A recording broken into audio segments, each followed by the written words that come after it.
Hey everybody, McMeme here, coming at you with a new video.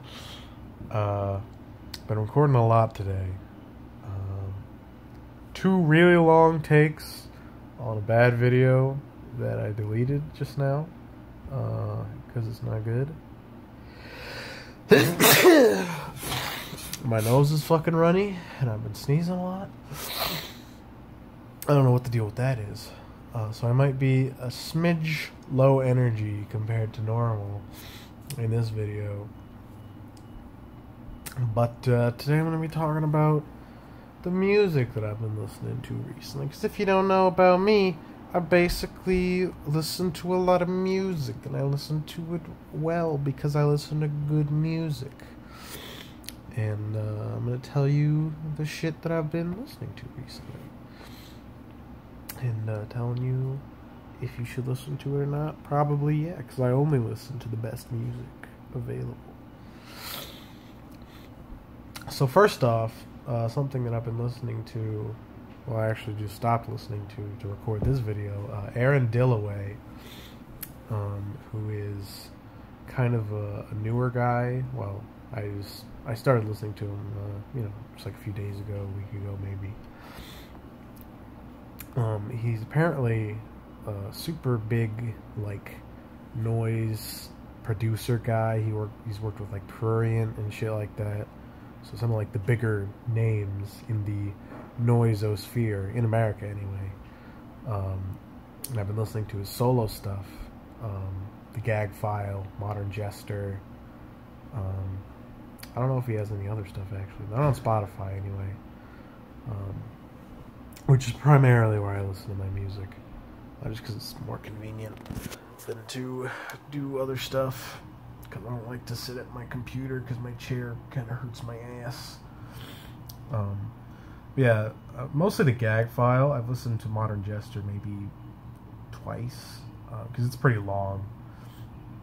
But the Gag File, I'd recommend to people who are interested in noise music, but maybe whose ears aren't ready for something like like a Merzbow or some of Prurient's stuff. I know is pretty harsh.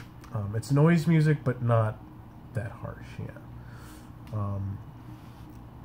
There are a few noisier sections on it, but nothing like no super high pitched screeches that are gonna make your ears bleed or nothing. It also is, there's a lot of ambient elements to it, so if you're into more noisy ambient music as well, you might enjoy that. I think it's really good. It's a good record. Modern Jester is pretty good too. I just need to listen to it more. So yeah, Aaron Dillaway, Aaron Dillaway, look him up if you are interested in noise music. Also been listening a lot to Os Mutantes, who I've been listening to their debut record, which is not really well known in music circles, for maybe half a year or so now. But I've always liked it pretty good. It's probably, in my opinion, the best of like the the 60s psychedelic rock stuff, which I'm in general not a huge fan of. But Os Mutantes is like genuinely kind of experimental and also pretty like fun and catchy as well. It's only more recently, however, that I've started listening to their second album, just called Mutantes, which I think is, I don't know if I'd say a lot better, but I would definitely say better. And I think it's really fucking good. The production is more varied, generally just a bit more interesting. Sounds like after the success of their first record, they were able to go a bit more wild in terms of stuff they could do, stuff they had the money to do in terms of recording. songs like fucking Dia 36 or something. It's like this really like sad, pretty song. I don't know the names of the songs actually. They're all in fucking Portuguese. But yeah, it's really good. If you like the psychedelic rock of the 60s and stuff, I'd recommend checking out both of those records, their first and second ones. And if you're not, because you just find it like kind of faux experimental and not particularly that interesting, I would also recommend checking both of those out. I think you will you'd probably be surprised. Also, the fact that they're singing in Portuguese makes it so that you don't have to listen to the lyrics, which often is a bit of a downside when listening to a lot of the popular psychedelic rock from that era, because a lot of the lyrics are bad. Also, what else? Fucking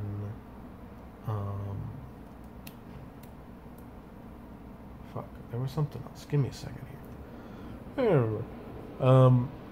So I mean, probably about Talking Heads, Remain in Light. It's a pretty, it's a very entry-level record if you're trying to actually get into music.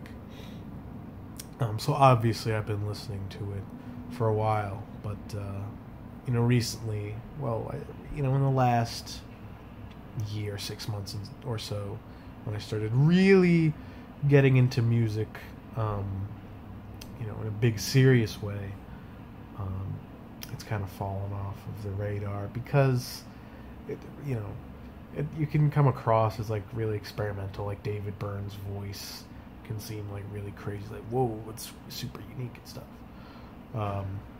and also kind of like the weird funk influenced rock that they do.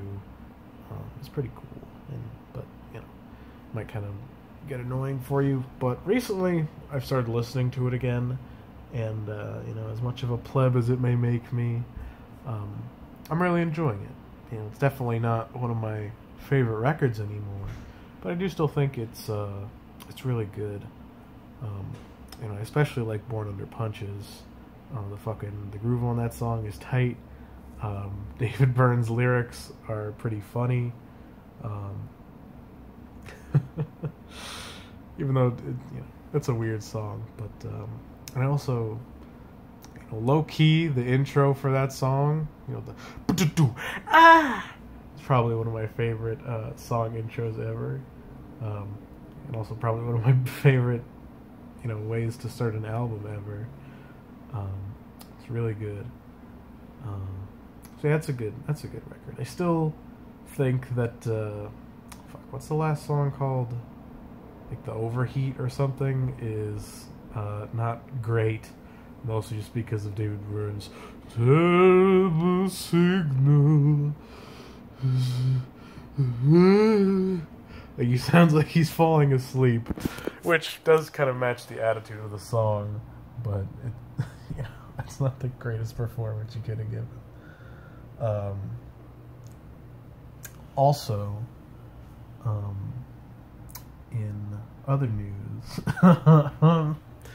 One O Tricks Point Never, in the last 2-3 months that I've started listening to him in earnest, I've fallen in love primarily with his two biggest albums, being R+7 and Replica, obviously being the biggest one. I assume, in music circles anyway, which is primarily where I get my my knowledge of how popular certain records are. And the past month or two, Replica has shot way up. Like, it's probably it is in my top 10 now. Replica's fantastic, to the point where I kind of was like, R+7, because I was a really big fan of R+7 when I first started listening to it, and I started liking it before I started liking Replica, because Replica kind of took me a while to start to enjoy it. But R+7 recently has started to kind of make a resurgence, Probably because I listened to Replica a little too much, to be honest, which is a thing that I tend to do with records that I really like. Is listen to them too much and kind of burn myself out on them, unfortunately. But, yeah, R+7, it's very different than Replica, which is, obviously very repetitive, very, like, I want to say it's like very tightly crafted, it's very tight in general, is Replica, but R+7 is a lot more ambitious in a way, I guess, because it's not, Replica is being, more just a mood thing, but R+7 feels a bit more ambitious in its production, and also that it's a bit less sample based, allows the songs to be more varied. They go a lot of different places. I don't know what I'm talking about anymore, but R+7 is really good by One O Tricks Point Never. You should listen to it if you are a fan of music that is good. That's something I can recommend to anyone, and I very heavily recommend listening to Replica if you are, at all interested in. It's not drone. Well, yeah, it's not drone. I don't know why I mentioned that. I wouldn't say it's ambient. At least most of the songs aren't. Although it is very ambient influenced in that it's very repetitive and kind of low key for most of the songs. But if you're able, if you are a fan of ambient to any extent, listen to Replica as well by One O Tricks Point Never. I think that'll do it for this first episode of what I have come up with the name right now, Matt McMeme Music Update number 1.